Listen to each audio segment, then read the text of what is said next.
No. There was even a Hebrew English one at some point. It's cold in here. You're not cold? Me? Yeah. I am comfortable, thank you.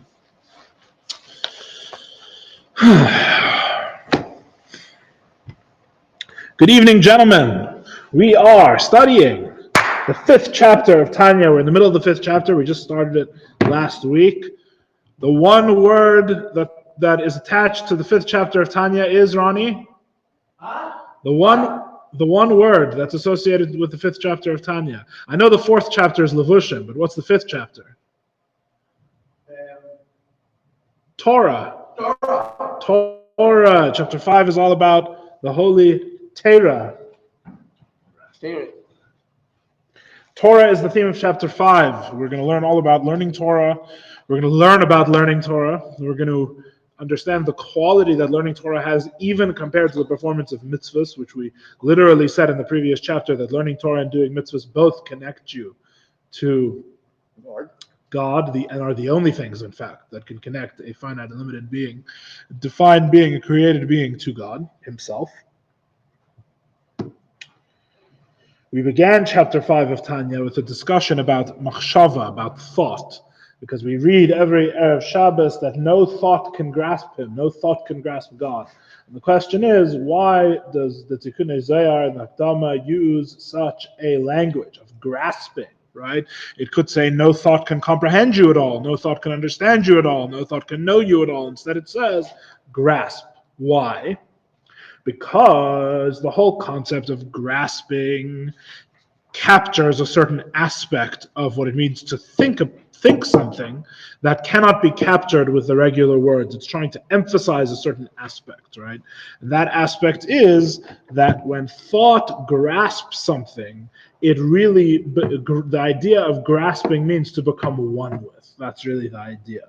When the mind comprehends and really understands an idea, when the mind really understands a concept and truly knows it, as it were, then what? Then that idea becomes one with the mind in a way that you cannot distinguish between the thing that is understood and the mind that is understanding it, because what the mind is itself a whole structure of things that have been understood, right? To be understood is simply to be part of the mind that is understanding, and therefore there is no distinguishing between the mind that is understanding and the thing that is understood, right? This was furthermore emphasized when we said that not only does the mind grasp the thought, but the thought surrounds the mind, right? That when a person is very involved, at that moment that they're involved in comprehending something profoundly, the mind actually can't do anything else. It's totally involved, totally invested in this thing. So not only is the idea within the mind, but the mind is within the idea. Not only is the truth within the mind when it's fully comprehended and becoming one with the mind and one with the very structure of the mind, right? The mind is also one with the idea, so to speak. The mind is totally included and invested within this idea. You could say that when I'm totally contemplating something, there is nothing to my mind except this idea, which totally surrounds it from the outside, right? And so you find that when the person is in the middle of contemplating an idea, of comprehending an idea, that they are both within and around the idea. The mind is both within it, and it is within the mind simultaneously, which is a different way of saying. It's not, isn't it? It's not. No, we're talking mostly about bina, I believe. Comprehension. If you want to become one, it's actually done. It's actually it's the direct translation from Hebrew, I suppose. No, it's not actually das. I think it's actually bina. Like I said, that the bina is the idea that of understanding well, right? Okay. Das is about that the thing becomes real to the person. That's really a separate issue. We're talking about intellectual understanding. Person learns the Gemara, they understand the Gemara, right? Das has to do with what we would call, I suppose, internalization, making it real to the person. But we don't mean making the idea real. We mean making the teichen of the idea real, right? The thing that is grasped should be as real as the one who is grasping it. It's sort of a different type of thing. It's not, this is about understanding. right? And it's true about any idea. You don't have to apply any das, I don't think. Although maybe the Alter Rebbe even uses the language of das. Maybe it's not as simple as I'm saying. But a person doesn't have to do an act of internalization for the Pythagorean theorem, which was our example from last week, to become one with his seichel, right? The idea generally that we're saying, how does it become one with the mind? As we discussed this last week, so maybe we should review it again. What we mean that it's one with the mind is that the rational intellect, which is what we're talking about, because really, if you say being one with, you could do any of the 10 spheres. That's really the secret, right? You could say really Chachma is being one with. So when it's no longer a magic, this is when you become one with it. Yes, exactly. That's what we said last week, right? When it's no longer magic. In other words, as Ronnie said last week, very good, that the Pythagorean theorem is still like magic to him, right? Which means that it's not really one with your seichel yet. One with the seichel means that you own this idea. This idea becomes one with your intellectual landscape, was how we put it last week, which is a different way of saying that what is the rational intellect? What is this mind that we use to absorb new ideas in the regular fashion, right? Setting aside the direct insight of Chachma, right? We're talking about everyday, day-to-day seichel. That's actually what's more incredible about it, actually, if you think about it. We're talking about regular day-to-day seichel, right? If someone explains to you how a 401k works, right, for example, right, that idea becomes part of your mind. How does it become part of your mind? Because your mind, the way the rational intellect works, is that it's basically a web of relations, right? It's how one thing is tied to another thing is tied to another thing. That's really what seichel is. Seichel really is how different things fit together. That's really what rationality means. Rationality, it even is connected to the root of the word, which is ratio, right? Ratio describes the relation between two things, right? Their proportion, so to speak. So it's the exact same with rationality. Rationality it's all relative. It's a web. It's a web of relations. It's not relative is the wrong word. It's relational, right? It's relational. It's contingent. The idea, it's like, for example, when you look up a word in the dictionary and it's defined all with other words that are in the dictionary, right? For example, so there's something called chachma. Chachma means the intellect's ability to appreciate that you have to start somewhere. And you can't just use the dictionary, because if you just use the dictionary, it's never ending, because all the words are defined only in relation to each other in the dictionary. So Chachma is the tool you would use to go beyond the dictionary, and in fact what we actually use to define words. It's our ability to accept things as true without having this thorough definition process, if that makes sense, right? Because if you only relied on bina, which is in our mashal and our metaphor, is like looking up a word in the dictionary, you would never have any definition for any word, right? The reason that you can use a dictionary is because somehow you've acquired definitions of words in other ways, and now you're coming to the dictionary. If a child was really taught with a dictionary, so to speak, it would be unending. You would never learn anything. Because you would have to define every word, and then you'd have to define every word in the next definition, and define every word in the next definition. So you could ask, what's the use of the dictionary, right? The dictionary, although it can't get you started, that's why you need Chachma before Bina, and in fact, as you would learn in other Hasidic discourses, you actually need Chachma after Bina. You need wisdom after understanding as well, because it's Chachma that lets you go back and make sure you didn't make any mistakes in your Bina, which is always possible, because Bina is always relative. Right? That would be like saying, maybe I took the wrong definition out of the dictionary because it defined, I took the wrong definition of this word in this context, right? My context and my intuition tells me that this is the wrong definition here, you could say, maybe, stretching the metaphor a bit, but something like that. So what's the use of the dictionary then? If the dictionary can't teach anyone the language, because all the words are defined by words that you have to know already, right? So then what's the whole advantage of having a dictionary? And the answer is that the dictionary is how all the words hang together with each other, right? So I can't enter the web of words with the dictionary, but once I have some kind of grounding somehow in the web of words, I know what some of the words mean already, right? Now the dictionary all of a sudden becomes extremely useful because now I can find new words that will be that I can define with the things that I already know. In other words, I can extend the web that I already have of interrelated things, my vision of how things fit together, and I can extend it to a new word, right? This is how what's called in philosophy discursive intellect, or what you would call what we may more commonly in Chassidus call the rational intellect, right? How the rational intellect works. It's how things fit together, right? And then there's rules for how things fit together and how they can't fit together, which are called logic.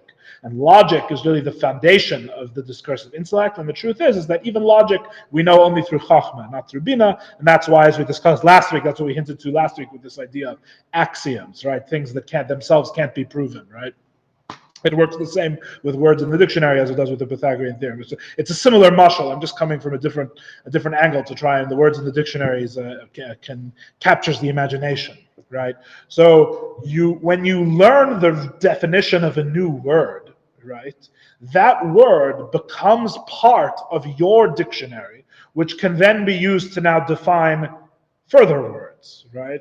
So the point is that number one, the first point where we're saying that the word enters into the mind is that you cannot distinguish the dictionary from the words in the dictionary, so to speak, right? And once you've added this new word, you can't come and say, oh, this is a word, but it's not in the dictionary. No, it's been added to the dictionary, right? Once you peg it in, once it stops being magic, and you slot it into its spot, and it's now defined relative to all the other words in the dictionary, right? Now this word is a word in the dictionary, right? There's no separating between this word and the dictionary. That's what it means that the idea is inside the mind, right?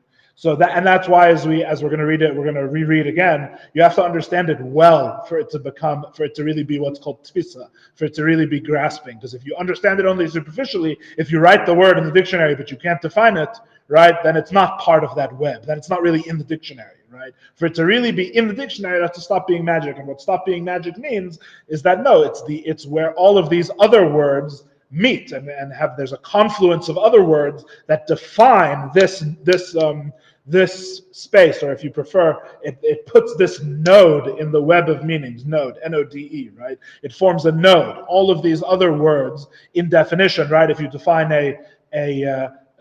if you define a dog as a furry quadruped that barks, right? So furry, quadruped, and barks intersect at a node, right? And now you can name this node, and this becomes part of your web. And now, if you want to define a Labrador, you would say a type of dog, and now you have dog to define Labrador with. You understand? It builds the web. So there's no such thing as being a node but not being part of the web. That's the point. That's why it's called tfisa, right? When you really understand it, it and the mind become indistinguishable. That to understand something just means that it's part of your mind. It's the same, it's hainu, it's different words for the same thing, right? That's the first point. The second point is to grasp the idea from the outside, right? For the mind to be grasped by the idea from the outside, that the mind enters totally into the idea, which you could say, this is where the metaphor of the dictionary sort of somewhat breaks down, right? But you could say, like,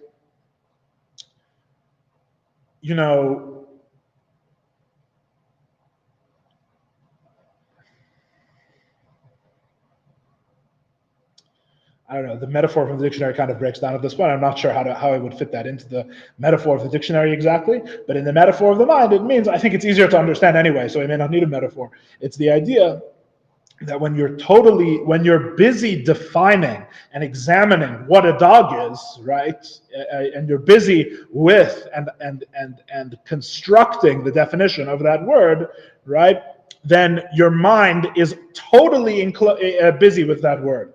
In other words, your mind is not busy with defining something else. You're defining this thing now. And we find that when a person is really trying to understand something, right, especially something complex or something requiring a lot of attention, we find that their whole mind is involved in one thing. They're all in. Right, which is interesting because it's even in a way counterintuitive if you think about it, because why would being busy in adding this one word make all of the other words in my dictionary disappear, or busy, or inaccessible, right? But we find that that's actually how it works, that when a person is really trying to absorb that one new concept and that new word, right, all of a sudden nothing else, none of their other, they can't be involved in anything else. They can only be involved in this one thing, right? They can only be contemplating this one concept. The fact that the mind becomes busy in this way, right, shows you that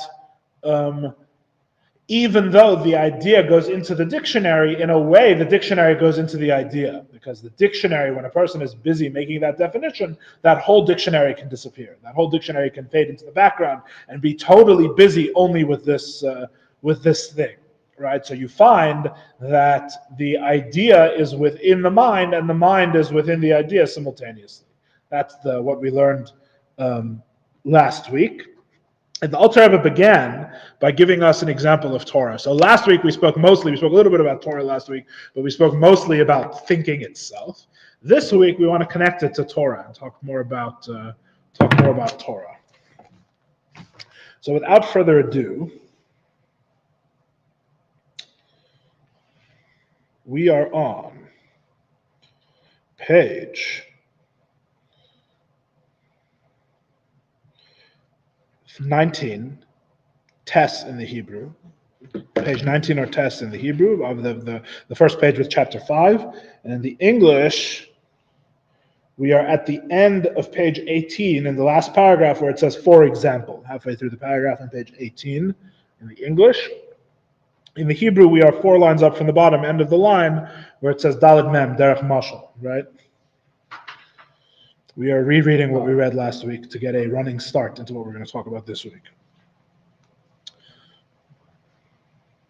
So you have these two ways. The idea is in the mind, and the mind is in the idea, when at the time that a person is busy trying to comprehend it, right? Derech Mashal, it is, for example, similar to Ksha'adam Mevin Umasug Eza Halacha, says the Holy Tanya, when a person comprehends and understands some law,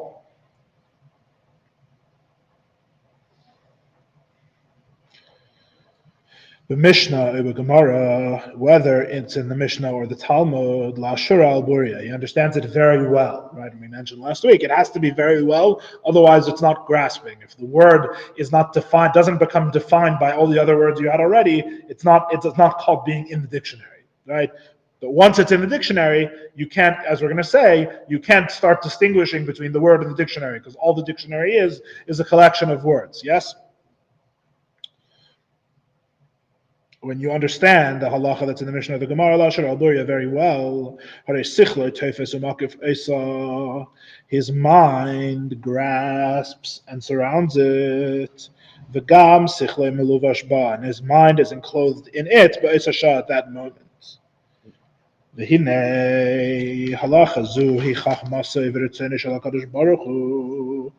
And this halacha, this law, right, which says in such and such a case, such and such is the ruling, right, is the wisdom and will of God, of the Holy One, blessed be He, that it arose in His will,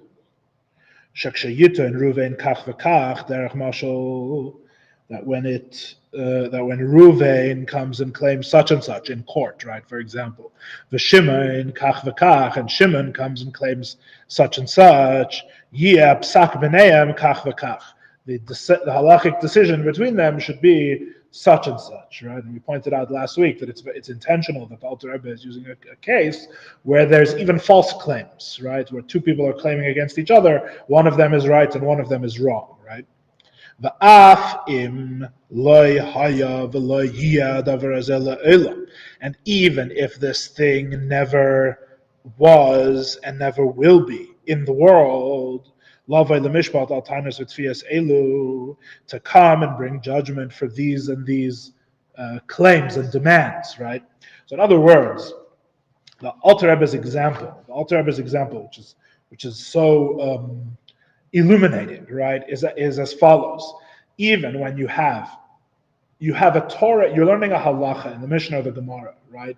Which tells you what the law is. The law, in Jewish law, halacha is another word for the will of God, right? Something that's easily forgotten if you study a lot of Jewish law, because there's a lot of other things going on. And also, sometimes, there's a bit of an effect, the Rebbe spoke about this, where when a person sees how the sausage gets made, so to speak, it becomes more difficult to have that simple faith of a person that doesn't understand it all, right? So in other words, if you see that the Gemara has a process by which it arrives at the law, all of a sudden you start believing that you understand this process and this process belongs to you, you take ownership of the process, you can judge the process, and therefore you can judge the conclusion, right, etc. Maybe we'll get back to this idea in a bit, right? So this can be a challenge with people who learn Gemara in a way. It's much easier to have simpler faith and learn this is the halacha and not know how the sausage gets made, so to speak, right? Fine.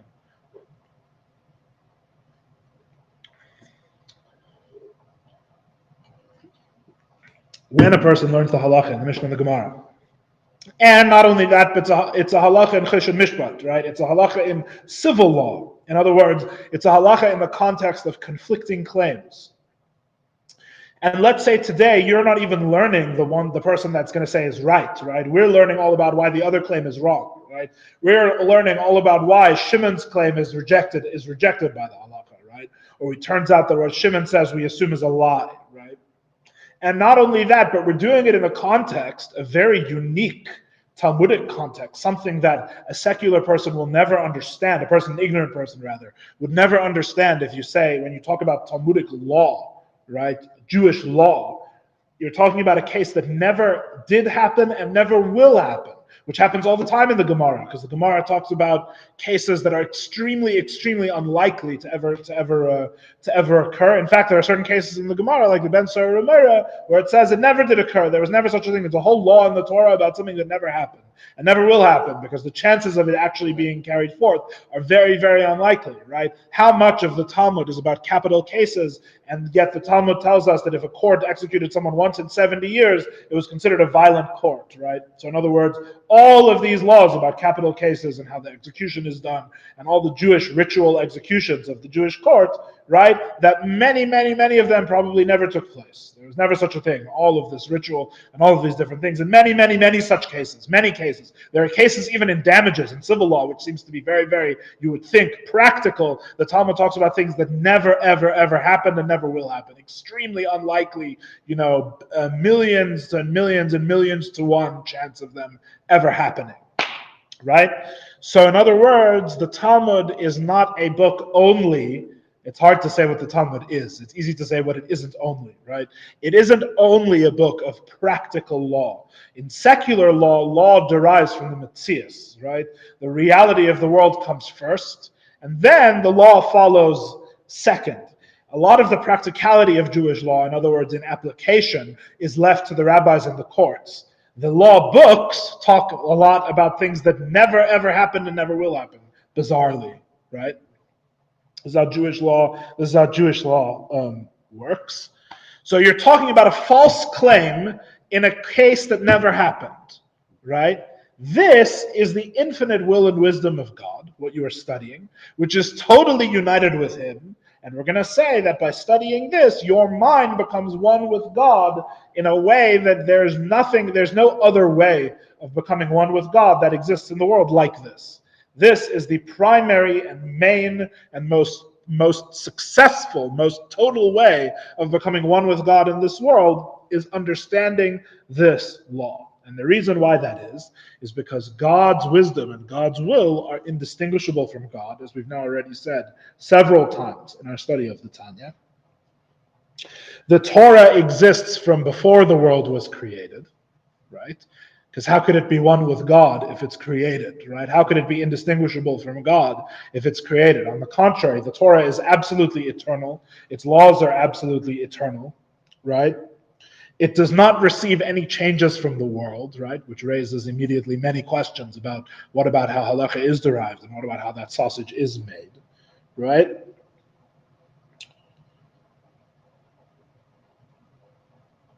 And in fact, that is why the commentaries on Tanya say the Alter Rebbe chooses this case with a false claim in a case that never happened as his example, right? Because where do you see most that the Torah is one with God, right? In the Torah laws, that there's absolutely no pragmatic reasons to learn them whatsoever, right? If you say it's talking about something that actually happened, right, then you could say, well, we learned the law because there was a practical problem of the Beis Din needing to decide who gets the money or whatever it is, right? Or who gets punished and who doesn't get punished or whatever it is, right? But in this case, there was never any such pragmatic concern, which raises the question, why is the Talmud full of this sort of thing? Why do we learn it? Why do we study it, right? And the Alter Rebbe is explaining to you, on the contrary, it's where is it most overt that we don't study the Torah for pragmatic reasons, specifically in this case, right? And when I say pragmatic reasons, I mean here very specifically, we don't study Torah so that for it to tell us what to do, right? That's not the primary reason we study Torah. We don't primarily study Torah for it to tell us what to do. We primarily study Torah because it is the literal will and wisdom of God, which is totally united with Him. And when our mind surrounds and is surrounded by this psak halacha, when we understand it very well, when we understand very well the Mishnah or Gemara that we're learning, right, the mind achieves a unity with God that is absolutely, absolute and that cannot be found in anything else in this world. Right? There is no unity with God between a creator and the creation in our reality that compares to the unity of the person who studies Torah with the Torah that they're in the process of studying. There is no other such unity with God that exists in the world. Even when, and now we could say maybe even especially when the halacha is one that has no practical ramification, because the whole point is you're studying it to unite with God, as we're going to see later in the chapter, and not necessarily for any pragmatic application. Yeah. The truth is that any Gemara could still be learned not lishma, but that's a different story for a different time. We'll talk about Torah lishma a little later. Okay, let's continue.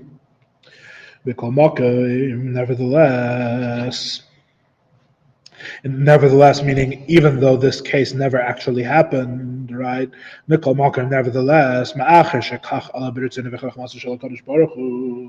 since this is what arose in the will and wisdom of God, that if someone should come and claim such and such, and this one comes and claims this way, the law should be this way. When a human being knows and comprehends in his mind this psak, like the set law, the Mishnah or Gemara, as it's laid out in the Mishnah and the Gemara, or Peskim, or the Peskim, or the halachic decisors, he comprehends and grasps and surrounds with his mind the will and wisdom of the Holy One, blessed be He. The leis machshavet tfisa bei, that no thought can grasp him at all.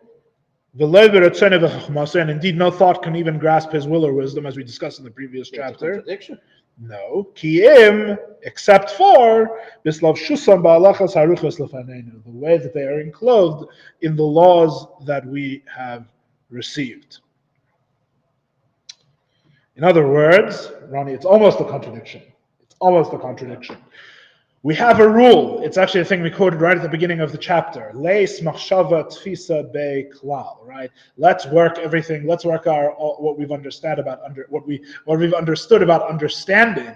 Let's now talk about God. Right. God cannot be understood with a tfisa. God Himself cannot be grasped intellectually in the way we have been discussing. In fact, I just want to point out to you that it's almost by definition, in terms of what God is, that this becomes obvious, right? Why?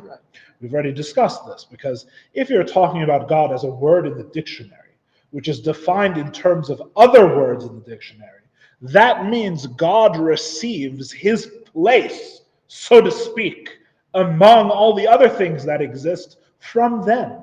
right? Or in a slightly more edel way, you could say from the rules we use to make the places, to make the nodes on the web, right? You could say from logic or rationality itself, right? Which is a slightly more edel and more refined way. It's how the ancient Greeks would say it, right? Hanukkah is coming up. We'll talk more about that soon. It's how the ancient Greeks would say it. It's not that God is defined by other things, other nodes. He's defined by the very process of making the web. He's defined by rationality itself, right? He's defined by the implicit rules that we use. He's defined, or the grammar of the sentences, if you want to use the dictionary metaphor, right? That we can use to help some words define other words, right? If you're following the mashal, the metaphor, right?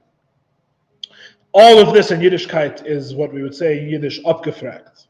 The word abgefragt, it means what it sounds like. It's abgefragt. No, but my point is... One second, you can have a point because you're telling me what the word abgefragt means. That's why I have a point. Abgefragt means mufrach lagamre. What does mufrach lagamre mean? Completely mufrach. Completely mufrach. Abgefragt means it's totally negated. You can't say it at all. It's totally impossible, right? Surely God in Judaism does not mean a node on the web that's defined relatively, that's defined relationally, contingently by other nodes in the web. In fact, Yiddishkeit, you could say, Judaism in a nutshell, is the exact opposite principle, that the entire web and all the rules for forming it are created something from nothing by God, right? It's the exact opposite point, right? So obviously you can't be teifes God. Right? To be teifes God means that God could fit inside your mind in this way, the way an idea does, as defined by other ideas, right? So God can fit inside your mind. Furthermore, as we discussed in the previous chapter, in chapter 4, God's will and wisdom, because they are one with Him, follow the same principle. God's wisdom is just as definable as God is in this way. It's just as graspable as God, as is His will. All of these things are equally ungraspable, right? Except for, as we learned in the previous chapter, which is what we learned in the previous chapter, near the end of the previous chapter, a few classes ago, right? Except for how God puts Himself into Torah and mitzvahs, right? Beseser hamadregas, as we discussed then, right? It's hidden. The God hides Himself within and puts Himself into Torah and mitzvahs in a way that is not fully probably understandable, right? But from His end, He decides to put Himself into something that can be grasped, which is Torah and mitzvahs.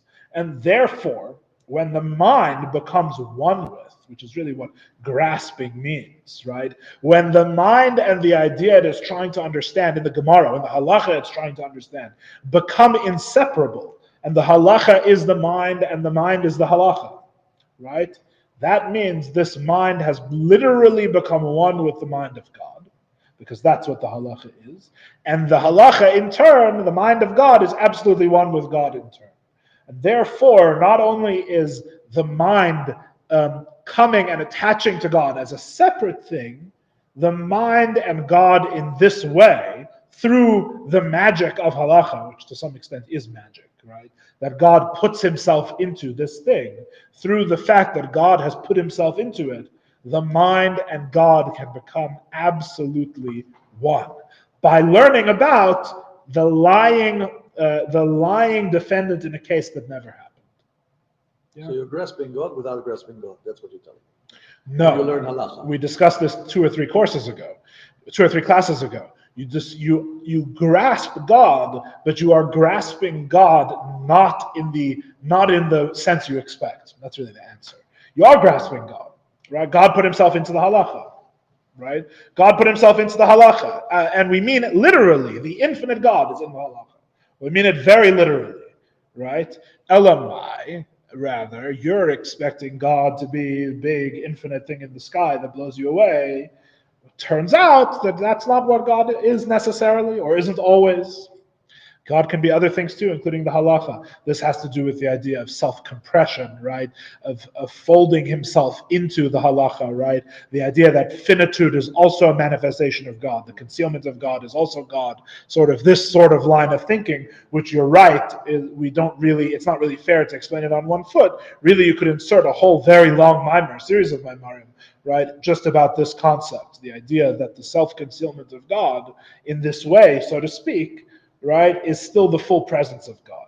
And in fact, in Torah, it's even more than it is in the world, right? Because the truth is everything is a manifestation of God. But as we talked about before, the Torah is different because in the Torah, the full infinitude of God remains in a way that it does not in a particular creation. Yeah. But that's all very standing on one foot. You're right that this is not really a satisfying answer. It can be made more satisfying with more Chassidus, is the bottom line. Right? When you understand this idea that the way God puts himself in Torah is through self-concealment, and that the self-concealment of God is also the infinitude of God, right? Then you can appreciate how even though my experience is of a limited and defined thing, right? Really it is God that I'm becoming absolutely one with. This would be part of the Hasidic contemplation. If you were really contemplating the Mishnah that you learned or the Gemara that you learned, right? You would this would be part of the contemplation. If you didn't understand that, you would have to go and learn about that so you can add it into what you're really thinking about when you think about God putting himself in the Torah. But absolutely, when the person understands the ox falling into the pit, right, or the ox goring the cow, or the halacha is like Reuven and not like Shimon, right? The halacha is gives Reuven the money and not Shimon, right? That is 100% the mind unifying with the infinite God.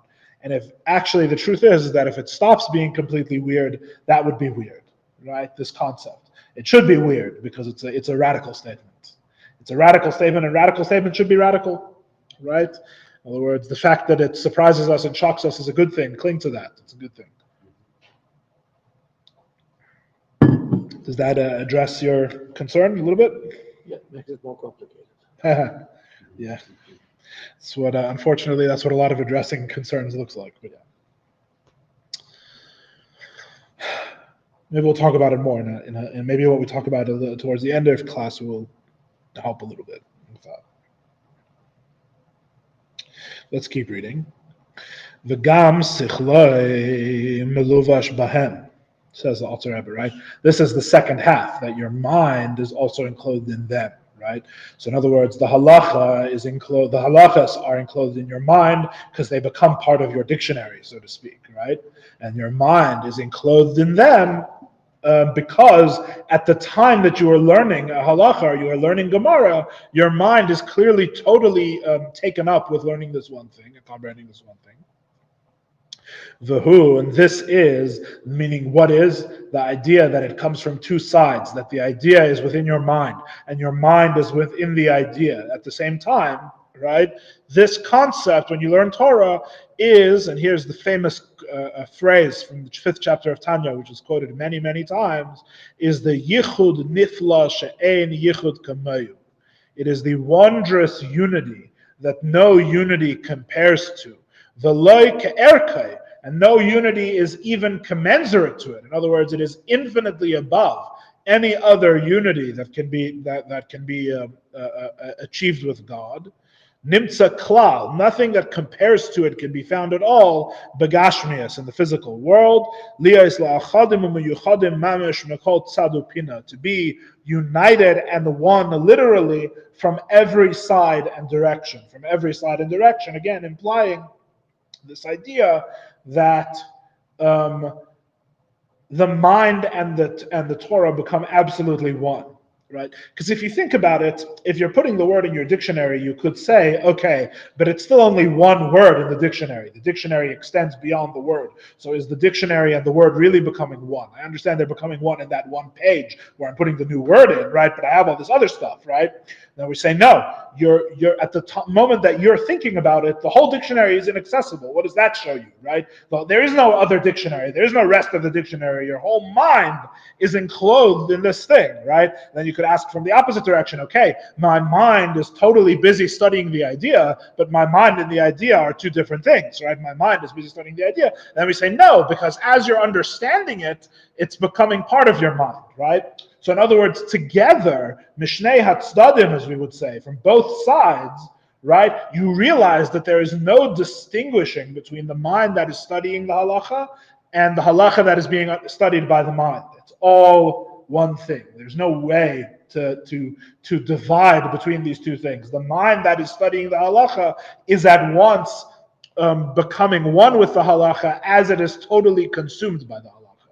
Right? It's becoming, the halacha is becoming one with it from the inside as it's becoming one with the halacha from the outside. You can put it in different terms, different ways, right? It's obviously a physical metaphor in a sense, the inside and the outside to a certain extent, but you understand the idea, right? The idea is that the mind has nothing other than the concept that it is studying, and that idea is nothing other than part of the mind that is studying. Because the mind has totally absorbed the idea, and the idea has totally absorbed the mind simultaneously. This is what's called the yichud nifla. And if this is a divine idea, right, then the unity is called the wondrous unity. The unity that there's no unity comparable to it, begashmias and physicality at all. Now, I think our reading will stop here because we have to explain a few things. And I'm not sure how complicated they are or how long they're going to take. So.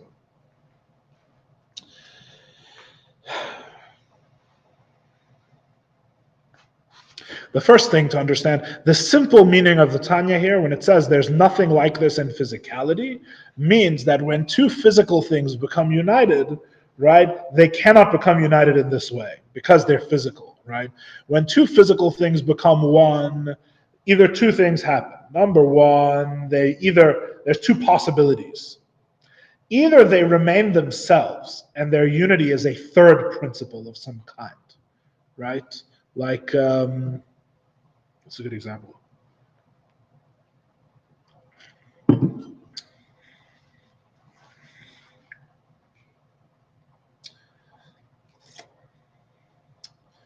You say,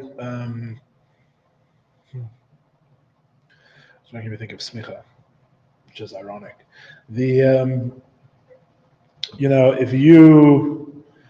you what's an example? If you're holding a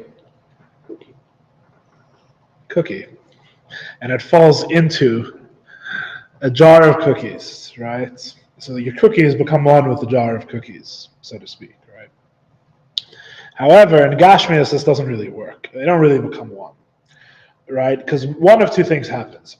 Either the thing remains physically distinct. In other words, only one of these cookies is actually your cookie, right? So therefore, the way they unite is really a third thing that we're calling their unity, right? Which in this case means the thing that I was calling the jar of cookies before, I've now extended to include this extra member, even though this extra member is actually still a separate thing in its own cookie, right? Because even though it's in the jar, it's still physically distinct, right?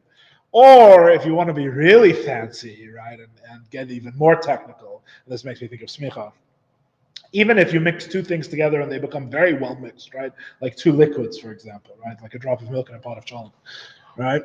Even in such a case, the way, if they truly become thoroughly mixed, then they stop having their own identities and become some new thing, right? So you could have it either. Those are the two options, really. The two options are you're calling them one thing by some third name, but really they're still distinguishable as two separate things, right?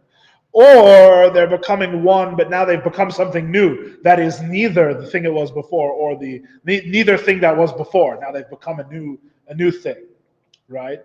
So this idea in the physicality of two things becoming one, right? Meaning to say, they actually retain their identity, but it's revealed that what their identity is just each other, right? That's what really becoming one means, right? They become one in a total unity. They become totally without having to redefine what they are. They are able to become one thing, right? In physicality, it does not exist, right? That's the simple meaning of what this is the simple meaning of what the Alter Rebbe is saying here, right? Whereas spiritually, when the idea and the mind come together, right, the idea becomes literally, the mind is just idea. The idea just is mind, right? And when the mind is knowing the idea, right, they don't have to depart from what they are to become each other. On the contrary, they are naturally absolutely one, right, so to speak. This is the gist of the simple meaning here, right? So physically, when two things come together, they basically remain separate. Spiritually, in the mind, when the mind knows something, right, it actually becomes one with the thing that it knows, and that's why it's called a wondrous unity. Because in the physical reality, there's no coming together like this, right, of the two things literally as spiritual entities becoming one like this.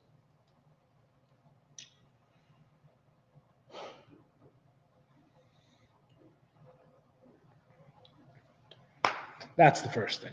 Now I want to talk about the little bit deeper meaning here, right? When we say that there's no such thing in physicality, the truth is that this idea can be extended. This idea can be extended beyond mere physical objects. The truth is that the dakus, in a more refined way, in a deeper way, the Alter Rebbe is not talking about that this is a more wondrous unity than physical objects. The Alter Rebbe means that this is a more wondrous unity, as I translated it the first time, than anything in the physical universe or having to do with the physical universe. That's actually the more refined translation, right? Which means to say as follows. The Rebbe actually spoke about this in the context of Hanukkah, believe it or not. So we're right on time. It's Shabbos Mevarchim Kislev, right? Coming up, we're going to be blessing the month of Kislev, which is a month of Hanukkah. And of course, we know in the first class you'll ever take on Hanukkah and Chassidus, they would teach you that the oil that was in the temple is Chachma, right? And the Chachma, the jug of oil that remained with the seal of the Kohen Gadol that was not impurified by Antiochus, right, is the Chachma of the Nefesh Elikis, is the wisdom of the godly soul, which all of the Greek wisdoms could not impurify, right? That's what you would learn on the first day, learning a mimer about Hanukkah. Right, all the Rebbeim speak about this. This is in fact the whole war of Hanukkah. The whole war of Hanukkah at the spiritual level is the war between the Jewish wisdom and the non-Jewish wisdom. That's really the theme of Hanukkah, right? It was the Jewish civilization's encounter with Greek civilization, and Greek civilization stands in for all of Chachma Chitzonius, right? All of what's called superficial or external wisdom, which we still haven't gotten to that chapter in Tanya yet, but we will. This, what we say now, might be a little sneak preview of what we talk about then. The truth is that what the Alter Rebbe really intends here, and Tzemach Tzedek talks about this in his comments on Tanya, etc. What's really intended here is that this unity cannot be achieved except in studying Torah, right? In other words, and this is an important distinction to make because it's subtle here, and it's not really in the text of Tanya. You could maybe make a mistake to some extent, right? Although it's interesting if you think about it, because in the context of Tanya, we haven't gone to the Nefesh Bahamis yet, right? So in other words, it's implicit that everything here is the Chachma of the Nefesh Elokis, right? Which means that the only wisdom it would be studying is Torah, right? No other wisdom. Although nevertheless, the beginning of the chapter is talking about machshava in general, tfisa in general, it sounds like, right? So in other words, there's room to, you could, if you wanted, you could prevaricate and, you could debate and maybe find room to say either way. The Rebbeim and their comments on Tanya, the Rebbe Tzemach Tzedek's comments on Tanya, and the Rebbe Sichas about this part of Tanya make clear that the Alter Rebbe's intent is about only Torah. The truth is, everything we're saying here is true only about Torah wisdom, this wondrous unity, right? Which raises the question, how do you figure, right? Why? Right. Why? Because it sounds like everything we've been describing so far is true of any wisdom, more or less, right? Any idea that the person is comprehending. I'll have you know, by the way, that this part of Tanya is very similar to some things that the Rambam says in Mor Nevuchim. The Rambam says in the Guide for the Perplexed. In the Guide for the Perplexed, the Rambam talks about how in some ways, when a human mind understands an idea, it's very similar to what we call the knower, the knowledge, and the known in God, right? If this sounds familiar to you, it's a very similar concept, right? When the person is studying the idea, the knower, the knowledge, and the known are all one, right? Which means the idea and the mind that is understanding it and the person that has the mind, right, in that context, whatever that might mean, all become totally one, totally united, right? Which is what we say about God. And the Rambam points this out, that there are differences between the way a human being does it and the way God does it. The difference has to do with God does it constantly, whereas the person does it only at the time of thinking about it, etc. There's other differences as well, but the Rambam basically says that this way that we use to describe the mind of God is actually in some way similar to how a human mind works as well. So then why does he say in Mishnah Torah that a human mind can't understand this unity of God, where it's the knower, the knowledge, and the known? And the answer is because it's a knowledge of God in a way that is unchanging and eternal and always the case and not changed by any external information. Yeah, don't worry about it. That's not what we're talking about. Good point. That's not what I'm just making a footnote for those who might be interested. When you review in the recording, maybe you'll look into it. So where were we? You have the unity of the mind with the idea. This sounds like it's true of any idea, right? We've been using examples from the dictionary. We've been using examples from math, the Pythagorean theorem, right? The truth is the Alter Rebbe's intent here is that really it's only about Torah. And the reason why that is, on the Hasidic point of view, what the Rebbe explains is that there is all other knowledge, according to Chassidus, is knowledge that in a sense there's always a duality, right? In Torah knowledge, and the truth is even more so in Pnimius HaTorah, as we'll discuss in a minute, there is a unity. How so?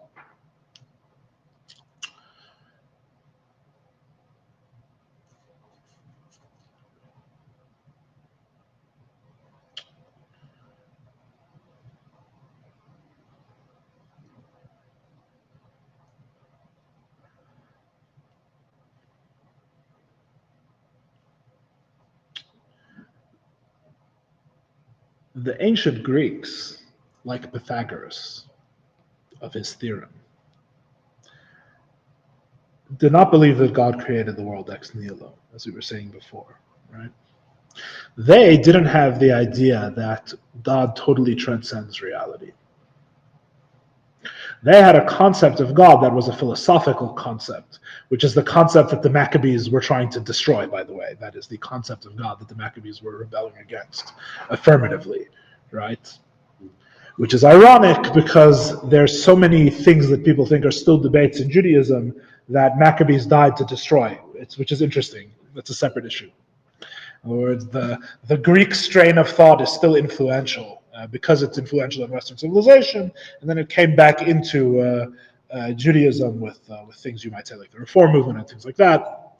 The Greeks, they don't have a concept of a true creator God who creates everything, which is why their concept of philosophy is total, right? Which is why they live within the concept of philosophy. They don't have something, and they don't really have something that is beyond philosophy. It doesn't make any sense, right? Which is why Yiddishkeit doesn't make sense, which is why they couldn't understand the Maccabees, and the Maccabees were radical and beyond understanding, and that's why they added Mesiras Nefesh into the Torah. Even the wisdom of the Torah, to a certain extent, didn't understand the Maccabees, and that's why the oil was their Mesiras Nefesh, and the miracle of Hanukkah was transcendent of reason. And Hanukkah, go learn about Hanukkah.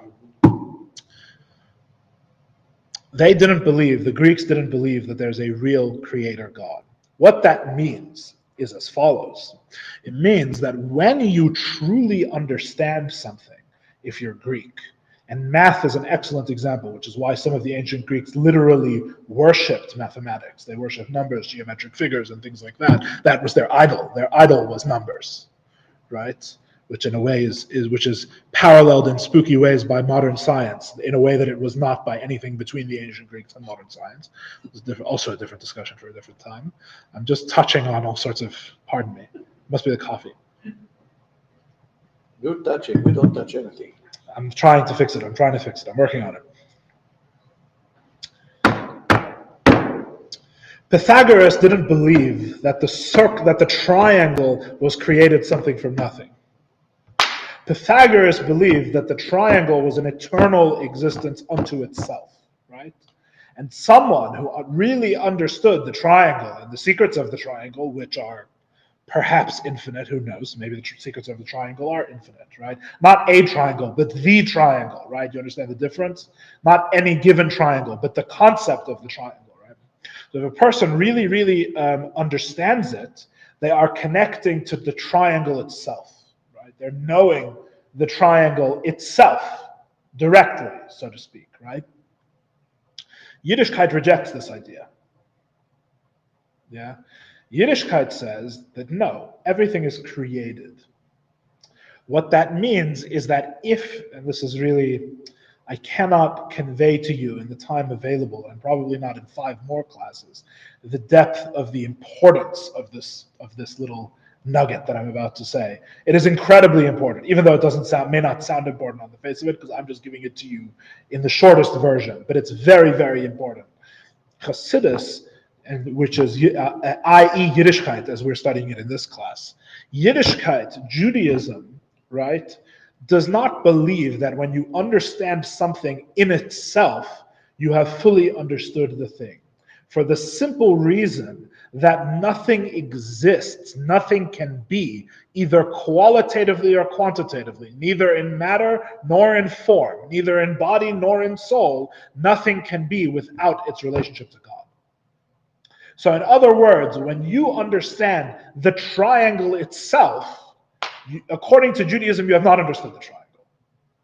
Because there is no triangle unto itself without talking about God. The truth is, we actually did touch on this in the first chapter of Tanya. We were talking about the I am, right, and the way that all things are open to God, all things exist through bittul, all things exist through their nullification to God. There is no such thing. Judaism believes, right, we say one of the reasons it's given for why the Torah starts with a Beis, not with an Aleph, right, is that the Beis, the second letter in the Hebrew alphabet, is open on one side, right? And the world is also open on one side. That's what the Midrash says, right? That's why I think it's the northern wind. The north wind is always blowing because the world is open on one side, whatever that means, right? So, because there's wind outside the world, there's wind outside the box. I don't know. I don't know what that means. That's what the Midrash says. The Midrash says the letter Beis is used because it's a box but with one side missing, and the world has one side missing. Yeah. This, in summary, is what you could say. This is Judaism's view of the world. Judaism views the world and everything in it as having one side missing. If you understand the triangle, but you don't see that it's missing a side because it needs God to bring it forth, right? You have not understood the triangle.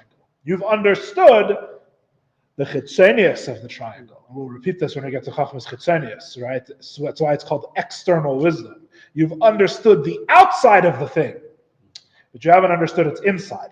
Its outside is how it has effects. Its outside is its place in the dictionary. Yeah? Its inside is how it relates to God, before whom the dictionary is as nothing. Right? And the dictionary and all of its rules and all of its logics and all of its grammars are created something from nothing by God. So, therefore, if you're following, tying this back now to what we're learning in Tanya, when a person learns Chachmas Chitzonius, right? The Rebbe's example is astronomy, Chachmas HaTchuna, right? A person learns you learn everything it says in Hilchos Kiddush HaChedesh, right? But you're not actually learning halacha because that's Torah. So you would learn what it says there, but from an astronomy textbook, not from the Rambam, right? Yeah, in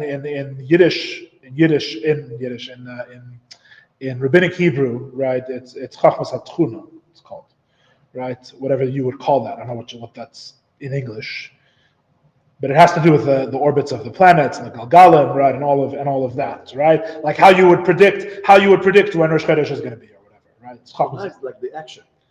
Yeah, I don't know. That's what the motion of the spheres, maybe you would call it in English, something like that. Anyway, that's the Rebbe's example when he's talking about this. When you understand a concept about how something works, right, and it's not in Torah, in Judaism's view, you never unite with the thing itself, right? Now, when you're talking about the sun's motions through the sky, or the motion of a planet in the sky, or the moon, or whatever it is, right? Then it's obvious that the thing itself you don't connect with, right? Because obviously you're learning the abstracted wisdom of the thing. You're not actually connecting with the things. In other words, you're learning the motions of the moon, the concept of the moon's motion, but you're not really the actual motion of the moon, obviously, is something that's over there. You're over here, right? But the truth is, it's stiffer than that. It's deeper than that, because the Greeks will tell you that the actual big hunk of rock that is the moon is irrelevant, right? The truth of what the moon is the thing that you can learn and can become one with, right? It's like the triangle abstracted from any particular triangle, right? It's what the Greeks would call the form of the moon, right? The soul of the moon, which means everything that describes it apart from the actual physical matter of which it's made, right? A mind can understand that. You can understand what the moon is, what it looks like, how it moves, the secrets of the moon's motion, why the moon is there. You can learn all sorts of things about the moon, to what purpose it acts towards, in other words, right? You can understand all these different things about the moon, right? So there's different levels. There's different levels, right? I'm going to try to build it up for you in the time remaining in this class. At the lowest level, you have Chachmas Chitzonius about actual physical things, which you would call maybe in some sense pragmatic wisdom, right? You're actually learning about an actual physical phenomenon. There, your mind is obviously not wondrously united with the thing you're learning about because it's not united with the actual physical thing in the external world that you're talking about. You're only united with the idea of the thing, right? The moon is not in your brain, thank God. Only the idea of the moon is in your brain, right? But higher than that, more able than that, you could say, okay, but what about the Greeks? What about the story of Hanukkah, right? What about understanding the motions of the moon so well that I can tell you exactly where it's going to be 1,000 years from now, as we could do, right? That wisdom, we would say, is still, as the Alter Rebbe calls it, begashmias, is still physical wisdom. Why? Not necessarily because it describes a physical object, although that's also true, right? It's begashmias, it's in the universe because it's in the external universe, right? In other words, you're not learning about it from the inside. You're not learning about it with the side that's missing. You're only learning about it from the outside. You're only learning about it by its effects, by its place in the dictionary, right? You're learning about the moon as an object that you're taking for granted, right? And if you're not taking it for granted and you talk about where it comes from, the where it comes from will itself be taken for granted, right? You'll say that there's a law of causality, there's a law of one thing bringing about another thing that brings about this thing. In other words, you're defining its place in the dictionary. Right? That's what you're doing. You're being tefes, the moon. However, the tfisa of anything outside of Torah is missing one side. You don't know its relationship to God. Right? You don't know how God relates to the thing, which means in the Torah view, you don't understand the thing at all. You have a superficial wisdom. You have a wisdom that's skin deep. No matter how much you know about it, the greatest secular scholar of the moon has a skin-deep understanding of the moon in Judaism because there's a whole side to the moon which you can never know by watching it in the sky, which has to do with how God relates to the moon, which you can only know by God telling you. That's what they said. That's exactly 100% correct. That's exactly what it means. 100% correct. So that's all secular wisdom. Right? This is what the Maccabees, the Greeks didn't understand about the Maccabees, right? The side of the base that's missing, the side of the world that's missing, is the oil that was in the Heichal. That's the oil that Antiochus could not impurify, the one jug of oil that he couldn't find, right, was the Chachma of the Nefesh Elokis. It was the ability of the Jewish soul to relate to the part that cannot be defined externally, right? In other words, it's the Torah in the thing, right? But the truth is that if you really learn in depth at the level of Hanukkah, then it goes even deeper. Because in the story of Hanukkah, the Greeks, right, as the Rebbe famously says, as we say in Al Nisim, Lahaviram michuke retzenecha, right? The Greeks sought to remove you from their chukim, which is the whole thing in the Maimer. But the bottom line is the Greeks' issue was not Torah wisdom in general. It was the God in Torah. Right? They liked Torah because they liked wisdom, they liked smart things. But now you can begin to understand a little bit with this whole explanation why this didn't work, why the Greek acceptance of Torah was to the Maccabees an insult. Right? Because their acceptance of Torah was that we appreciate Torah by what it says in the external world, from the outside, right? If the Torah can tell me where the moon is going to be better than the calculations of such and such, right? Or the Torah can teach me how to live a moral life, that's a whole other dimension, right? We're talking about morality and ethics, which the Greeks also loved and also philosophized upon, right? You say the Torah tells me how to live a moral life, that's a beautiful thing, right? What the Greeks had the problem with was the missing side. This idea that there could be a missing side was ugly to the Greeks, right? It destroyed the aesthetics. It said that things couldn't be beautiful because there was always something missing from any form, right? And that's the idea of beauty goes together with the idea of a tselem, right? Of a carven form, of this visual idea of aesthetics, and that everything should be in harmony, right? The Jews were very disharmonious because there was this concept of God who couldn't be seen that would ruin every picture. No picture could be complete. Nothing could be perfect. Even the center of the Beis Hamikdash, if you think about it, the Beis Hamikdash was off-center, right? The Heichal wasn't in the middle, right? No symmetry, where's the beauty in design? The beauty of the Beis Hamikdash was that it came from God. That was the beauty, right? Not the physical necessarily, right? In the most beautiful way. I'll tell you we're over time, but I'll tell you a quick story about physical beauty in the Beis Hamikdash. I can't help myself. Is that someone once came to the Kotzker, because Kislev is also a Chassidish month, right? That's my excuse, because we have Yudtes Kislev and many other Hasidic holidays, including like in every month. No. Not like in every month. Kislev is special, actually, but you're right, like in every month in one way, but in a different way, not like in any month. No, Kislev is special. You have a chassid once came to the Kotzker Rebbe, right? A certain Jew came to the Kotzker Rebbe, and he didn't see anything that was appealing to him whatsoever. Kotzk was a small place. It was dirty. People were poor. And he went in and he saw the Chassidim, and the Chassidim were kind of rough around the edges, right? I don't know if they were the best smelling people in the world necessarily, or the best looking people. It was ugly. It was an ugly place, Kotzk, right? For someone that was looking for, for someone who was looking for spiritual Judaism with all the guitars and the bonfires, it was ugly. Kotzk was ugly looking, right?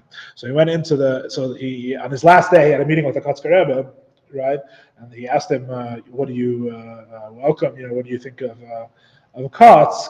And he said, if I'm telling the story correctly, he said that, I don't, frankly, it's not to my taste, right? And the Kotzker Rebbe told him a story that once upon a time, in the times of the Beis Hamikdash, there was a certain Jew from the far Tzafon, from the far north of Eretz Yisrael, and all of his life he never went for any of the Shalosh Regalim, right? Never went for any of the 3 pilgrimage festivals until he was already an old man, right? And he had never gone, and he decided one year that okay, I can't, I'm getting older in years, I can't pass away without going once to Yerushalayim for the big, maybe it was for Pesach, he was taking his sheep with him, whatever. He was going to Yerushalayim, right? There's a whole story about how he would go at each crossroads that he came to, he would have to ask the little children who were playing games there by the road which way to Yerushalayim, and they would all laugh at him. You've never been to Yerushalayim? I've already been 10 times since I'm 13 now. Since I was 3, I went every year. I went 3 times a year since I was 6. Whatever. I always go. You don't know the way to Yerushalayim? And they would laugh at this old man doesn't know the way to the Beis Hamikdash, right? And he went to the Beis Hamikdash, right? And he worked himself up into this whole frenzy because he's going to this holy place and he's going to see God, right? And he goes into the Beis Hamikdash, and what does he see? He sees rivers of blood and dead animals and the smell and the smoke and the kain. The holiest Jew of all the Jewish people is standing there with the liver in one hand and the neck in the other hand, right? Covered in blood, right? And he said, if this is the Beis Hamikdash, I don't like it. And he left, right? In other words, what does the Kotzker Rebbe telling him? It's the beauty of the Beis Hamikdash. Don't assume the Beis Hamikdash was one big kumsitz. You know what I'm saying? There's a whole other dimension here. The Beis Hamikdash wasn't Greek. The Beis Hamikdash was Jewish. The Jewish beauty is a whole other type of beauty. It's not what you're assuming, right? I once had a friend in yeshiva who he said that I don't understand people who say that Eretz Yisrael is the most beautiful land in the world. To me, I went to New Zealand. I think New Zealand is much more beautiful. Right, and we had a rabbi in our yeshiva heard him say this. The rabbi was saying, different type of beauty. You don't understand. You missed it. You don't understand what they mean when they say Eretz Yisrael is beautiful, right? In the standards you're talking about, New Zealand is much more beautiful. You're not getting it, right? Of course, New Zealand is more beautiful in that sense, right? It's a whole other thing that you don't understand. Anyway, so this goes all the way back. But can they just wear deodorant? Yeah. No. Sometimes the challenges. Sometimes these are the challenges that we face. The Beis Hamikdash was for all five senses. Anyway, it was a multi-sensory experience. Anyway, the point is, what does this all come back to? It comes back to this idea that the yichud nifla, the idea that you can unite your mind with the thing itself, right? In Torah's view, is only possible in Torah. Because if you're not studying the Torah of the thing, right, you're missing parts of the thing by definition. Parts of the thing you're missing. You're only getting the superficial truth of the thing. You're not getting the whole truth of the thing because everything has a part of how it relates to God. And that part you're not getting. So if you really want, if you think your mind if you want your mind to truly swallow the idea, and for it to become wholly part of your mind, that you're uniting with the thing itself, the truth is that all of our metaphors about the dictionary and the Pythagorean theorem are not really true. Because none of those things, if you understand them only in the secular or the purely intellectual way, can you understand the whole thing. It has to be Torah wisdom. Torah wisdom gives you the perspective of the thing from the inside, the way God sees it, from its source. Right? And that's the wondrous unity. And the Rebbe finishes and he says that this is true of all Torah, as Alter Rebbe of course says here about the Psak Halacha, right? But if you want to feel this fact, right? That's where Pnimius HaTorah helps, because when you learn Pnimius HaTorah, when you learn Kabbalah or Chassidus, for example, right, or even Jewish philosophy, different aspects of Torah, right, Musar perhaps, right, you're learning about, so to speak, God himself to a certain extent when you're learning Pnimius HaTorah. And therefore, you feel what's true in all parts of Torah, that the perspective, you feel that it's a godly perspective that you're seeing. Right? In Pnimius HaTorah, it's more revealed. In the Gemara, when the ox gores the cow and you're learning about Shimon's claim against Reuven, it can be less obvious, it can be less felt how this is the divine perspective on the matter.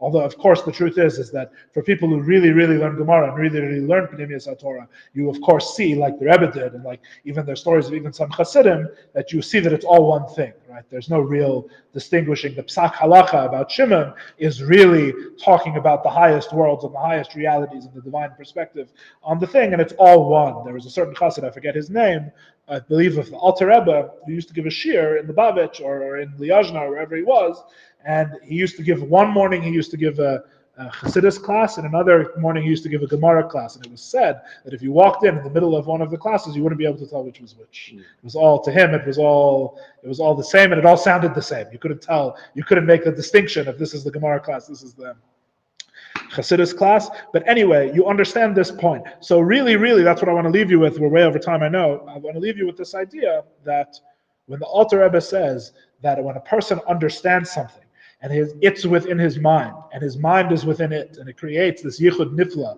this wondrous spiritual unity. The truth is that this is only possible with Torah, which is implied by the 5th chapter of Tanya being here, because we're still talking about the Nefesh Elokis. We haven't even introduced the Nefesh Abamis. We're talking about divine knowledge of Torah, the type of thing that the godly soul thinks about, right?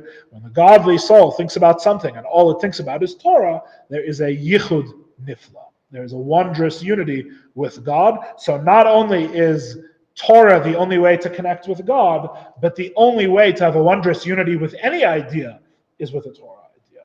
That's the subtlety of what the Alter Rebbe is saying here. So the Alter Rebbe says it's not found at all in physicality, begashmias. To a certain extent, this means in any non-Torah context. That's the full meaning of what he means begashmias. It says that the Greeks sanctified beauty, and Judaism beautifies sanctity.